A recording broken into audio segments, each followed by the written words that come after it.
Bajar todos, que están aquí los muebles.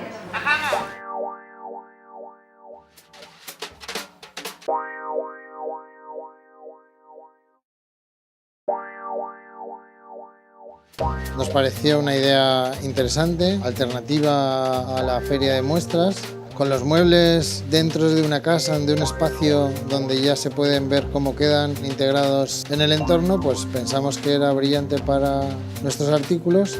Sus ideas las plasmaron en ellos y la verdad es que estamos muy contentos, ha quedado fenomenal.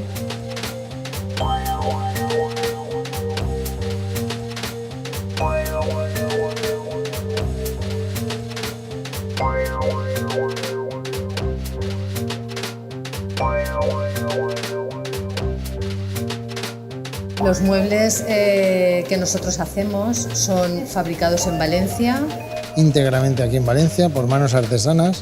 Junto con diseñadores que tienen una imaginación y una creatividad increíble, expresan y cuentan o pueden contar historias. Y han abierto un abanico de posibilidades importantes, ya que en ellos se puede comunicar.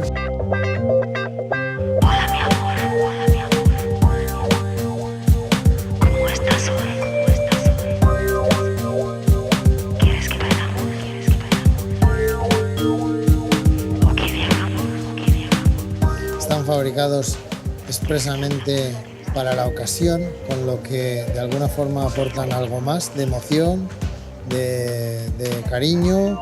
Portage realmente lo que pretendíamos era, en la búsqueda dentro de esta semana, era buscar el valor de los valores.